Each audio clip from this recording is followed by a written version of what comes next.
បឋមទូលព្រះបង្គំខ្ញុំប្រកាសណាមាភាពសូមក្រាបថ្វាយបង្គំសម្ដេចព្រះសង្ឃរាជទាំងពីរគណៈ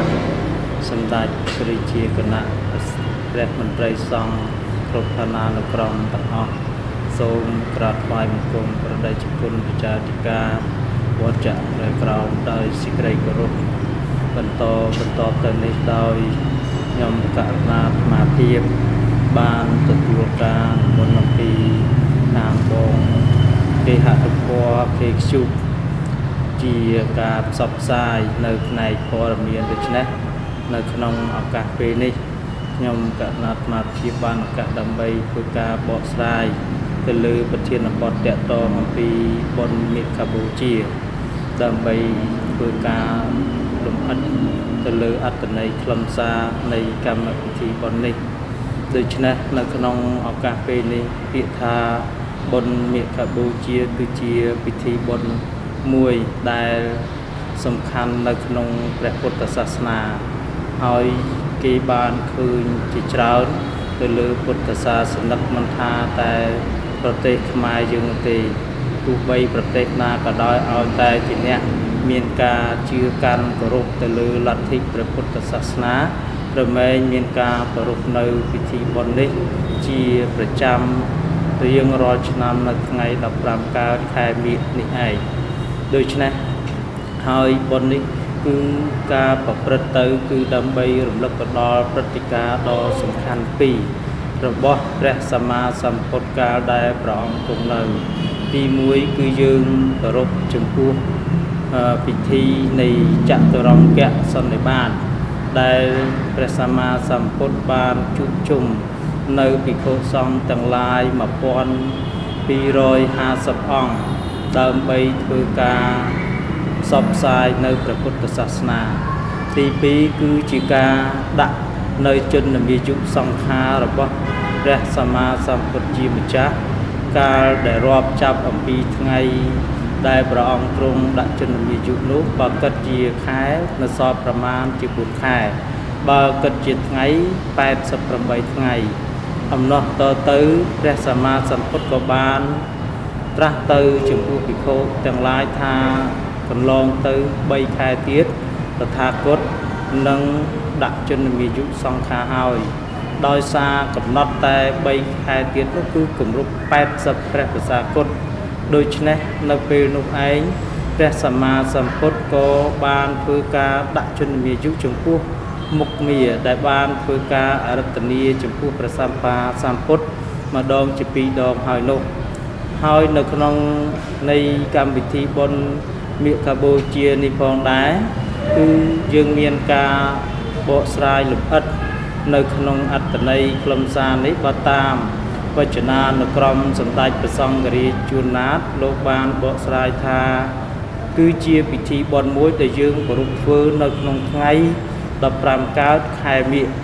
គឺជាពិធីបុណ្យមួយនៅក្នុងព្រះពុទ្ធសាសនាយើងដែលសង្កត់ធ្ងន់ទៅលើចំណុចនៃការធ្វើបុណ្យនេះគឺមានន័យថាជាព្រឹត្តិការណ៍ដ៏សំខាន់តាក់ទងនៅក្នុងថ្ងៃដែលព្រះសម្មាសម្ពុទ្ធជួបជុំនឹងភិក្ខុសង្ឃប្រមាណ1250អង្គនេះដោយឥតមានការនិមន្តឥតមានការអញ្ជើញនោះទេហើយជាព្រឹត្តិការណ៍តែមួយដងគត់ដែលចតុរង្គសន្និបាតនេះមានន័យថាប្រកបដោយអង្គទាំងឡាយ4ទី1គឺជាថ្ងៃ15កើតខែមិញពេញបរិមីទី2គឺភិក្ខុសង្ឃទាំងឡាយចំនួន1250អង្គនិមន្តមកពីគ្រប់ទិសទីទី3គឺភិក្ខុសង្ឃទាំងអស់អង្គសុទ្ធតែជាអេហិភិក្ខុដែលឥតមានការបំពុះដោយឧបជានោះទេគឺការបុះឡើងដោយអំណាចនៃបុណ្យកុសលបានបំពេញពីបព្វជិតដូច្នេះគ្រាន់តែតាំងសច្ចាប្រាថ្នាថានឹងបំពេញភេទជាបព្វជិតក៏បានជាភិក្ខុតែម្ដងទាំងប្រមាណ1250អង្គនោះហើយទី4គឺភិក្ខុទាំងអស់ដែលនិមន្តមកដោយអត់មានការនិមន្តទេហើយក៏សុទ្ធតែជាព្រះអរហន្តទៀតដូច្នេះ នៅក្នុងឱកាសដ៏ពិសេសវិសាលនោះហើយដែលព្រះសម្មាសម្ពុទ្ធបានធ្វើការសម្ដែងនៅអវត្តបាតិមោក្ខក្នុងគ្រាដំបូងបំផុតដើម្បីធ្វើការផ្សព្វផ្សាយនៅព្រះពុទ្ធសាសនានៃយើងនេះហើយបើតាមលោកធម្មបណ្ឌិតហេងមនីចិន្តាប្រធានអង្គការព្រះពុទ្ធសាសនានិងការពិវត្តន៍បានធ្វើការបកស្រាយថាបុណ្យនេះគឺជាបុណ្យមួយដែលយើងគោរពធ្វើឡើងនៅក្នុងព្រះពុទ្ធសាសនាមានសារៈសំខាន់ដែលមានន័យថាសន្តិភាពគឺការស្វែងរកនៅសេចក្តីសុខរបស់សត្វគឺការលះចាកនៅសេចក្តីទុក្ខដូច្នេះដើម្បីបាននៅសេចក្តីទុក្ខរួចចាកនៅសេចក្តីទុក្ខបានតលតែសត្វនោះឯងមានការអប់រំបន្ទន់កាយចិត្តឲ្យយល់អំពីអត្តន័យខ្លឹមសារដែលព្រះសម្មាសម្ពុទ្ធខំប្រឹងស្វែងរកអស់យ៉ាងយូរនៃអនេកជាតិមកហើយនោះដូច្នេះនៅក្នុងឱកាសនៃពេលដែលបានត្រាស់ដឹងជាប្រធរហើយនោះក៏បានចាត់ចែងនៅភិក្ខុសង្ឃទាំងឡាយដែលជាសាវកធ្វើការអប់រំនៅពុទ្ធដីកានេះបន្តបន្ទាប់ហូរហែមកហើយនៅក្នុងចំណុចនៃបុណ្យមគ្គបូជានេះផងដែរនៅក្នុងទីវត្តចអង្រែក្រោមក៏បានប្រពធ្វើនៅកម្មវិធីបុណ្យនេះជារៀងរាល់ឆ្នាំព្រមទាំងបណ្ដាវត្តទាំងឡាយផ្សេងនៅប្រមាណ5ថ្ងៃខាងមុខនេះគឺជាថ្ងៃ15កើតខែមិញនេះហើយគឺជាព្រឹត្តិការណ៍មួយដែលយើងត្រូវតែប្រពធ្វើទាំងអស់មិនថាប្រទេសណាក្នុងជាតិណាត្រកូលណាទេឲ្យតែជាអ្នកជឿកាន់នៅក្នុងលទ្ធិពុទ្ធសាសនាគឺតែងតែគោរពធ្វើនៅកម្មវិធីបុណ្យនេះមួយដែលជាបុណ្យគេទទួលស្គាល់នៅលើពិភពលោកថាដើម្បីសន្តិភាពនៃសត្វលោកហើយក៏ជាការសន្តោសប្រោសប្រណីដែលព្រះសម្មាសម្ពុទ្ធបានសម្ដែងនៅក្នុងអវត្តបាតិមោក្ខចំនួន11ប្រការដើម្បីឲ្យភិក្ខុសង្ឃដែលជាបរិស័ទធ្វើការអប់រំបន្ទន់កាយចិត្តយកទៅប្រណិប័តនៅក្នុងការរស់នៅប្រកបដោយសេចក្តីសុខនៅក្នុងការប្រណិប័តនេះបើលោកបែងចែកមកមានចំណុច3ប្រការទី1គឺការមិនឲ្យធ្វើនៅអំពើបាបទាំងពួងដើម្បីបាននៅសេចក្តីសុខទី2គឺញ៉ាំងចិត្តជាកុសលឲ្យដល់ព្រមគឺការមានការជ្រះថ្លាបំពេញទានទាំងឡាយទាំងពួងផ្សេងដើម្បីបានជាចំណែកបុណ្យកុសលរបស់កូនខ្លួនទី3គឺការអប់រំបន្ទន់កាយចិត្ត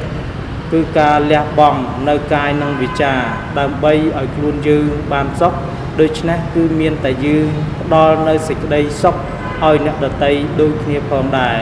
នៅក្នុងលទ្ធិព្រះសម្មាសម្ពុទ្ធជាម្ចាស់នៃយើងនេះគឺលោកសង្កត់ធ្ងន់ទៅលើពាក្យថានិព្វានមួយម៉ាត់នេះគឺយើងស្ដាប់ទៅហាក់បីដូចជាមានន័យថាជ្រៅឆ្ងាយខ្លាំងណាស់ប៉ុន្តែបើយើងយល់ឲ្យដល់នៃជំរឿទៅគឺមានន័យថាសន្តិភាពដូច្នេះព្រះពុទ្ធសាសនាគឺជាការផ្សះផ្សាគឺជាការរកនៅសន្តិភាពជូនដល់សត្វលោកទាំងអស់ឲ្យមានសេចក្តីសុខជាមួយគ្នាមិនប្រកាន់ពូជមិនប្រកាន់សាសពណ៌សម្បុរនោះទេដូច្នេះហើយពិធីបុណ្យនេះគឺជាពិធីបុណ្យមួយដែលសំខាន់បំផុតសម្រាប់នៅក្នុងប្រជាពុទ្ធបរិស័ទដែលមានការជឿគោរពកាន់នៅក្នុងលទ្ធិព្រះពុទ្ធសាសនានេះហើយជាចុងក្រោយនេះដែរអាត្មាភាពខ្ញុំករណាគឺសង្ឃឹមថាពិធីបុណ្យមគ្គបូជានេះនឹងបានជាមេរៀនបានជាទ្រឹស្ដីឬក៏ការប្រណិប័តដល់សពសត្វទាំងអស់ឲ្យមានការយោគយល់អព្យាស្រ័យដល់គ្នានឹងគ្នាមានការអាណិតអាសូរស្រឡាញ់ប្រកបដោយធម៌មេត្តាករុណាចំពោះគ្នាទៅវិញទៅមកដើម្បីឲ្យបានសាសនានេះគង់វង្សគ្រប់5000ព្រះប្រសាជានិរន្តរ៍រៀងទៅអញ្ចឹងការលើករៀបរាប់នៃ